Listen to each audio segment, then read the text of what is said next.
Welcome back to the glorious fields of Perthshire and my back garden. So I'm waiting on Big Simon, the Spaniard, coming. We're going out for about 5 or 6 hours of detecting. While I'm waiting on him, because he's a bit late, I was picking through some of my trash.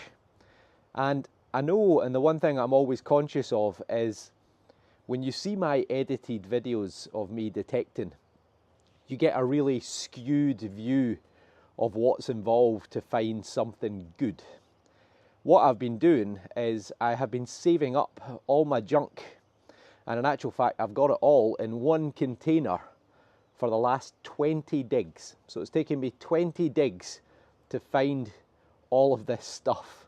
So I'm just going to show you at what you don't see on camera in order to find what you do see.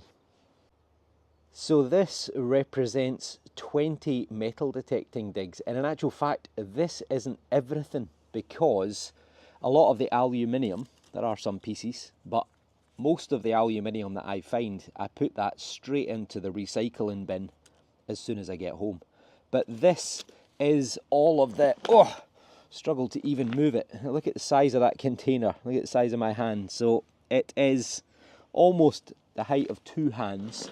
I can tell you it probably weighs around about 30 kilos, which would be what, about 66 pounds. And it's a mishmash of everything. Huge lumps of lead like this, and this bit of lead pipe, another huge big lump of lead, and then there's all sorts. There's non-ferrous, there's ferrous, there's copper fittings, there are pieces like that which I will remove, and that was going to be my next point. What do I do with all this stuff? Well, what I do is I wait until the container is full, and I've been doing a lot of detecting recently, so that's why I've filled it in 20 days. Normally it would take me about 6 or 8 weeks to fill, but I've been able to get out detecting a huge amount recently, and as a result the number of finds have gone through the roof.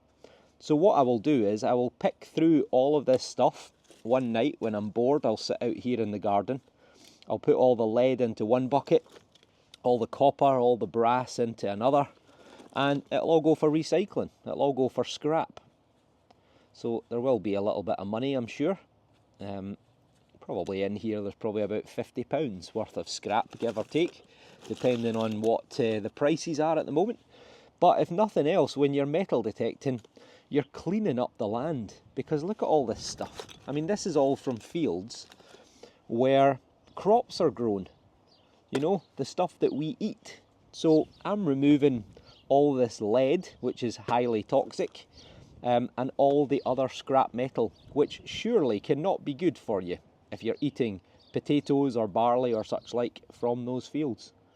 So as I say, I'll pick through it all.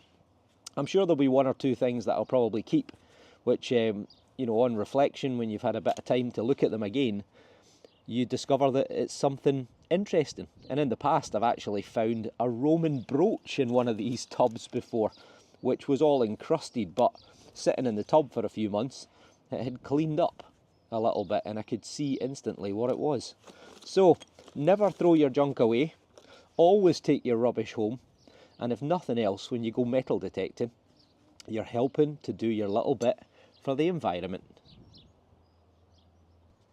So there you go, that is 20 days of metal detecting, and as I say, there's well over a kilo's worth of junk every single day that I metal detect. So if nothing else, you are cleaning up the land, you're doing your bit for the environment, and you know, it keeps you, you know, it's worth pointing that out to the farmers, that you do help to tidy up their land. So the idea is that every time you remove junk, it becomes less and less, and therefore the likelihood of you finding a better target increases. Well, that's my theory at least. So so there you go. So 20 days of detecting, and obviously within those 20 days we found some great things. We found some milled silver, we found hammered silver, we found Roman, but you've got to dig a lot of junk to find it. So if you're new to metal detecting, you've just got to persevere. Unfortunately, you have to dig the junk with the good stuff. As Simon says, why have they not invented a metal detector that only finds me silver and gold? If only it was that easy. So you got to plug away, do your best, and you'll get there eventually. So when you watch my videos, you have to remember they are incredibly edited. I've removed a huge amount of junk, and this is some of that junk that you don't see. As you can see, I'm being blinded by the sun.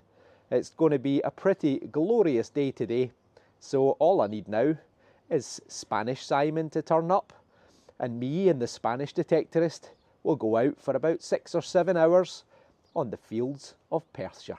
So that'll be coming soon. Take care, and thanks for watching.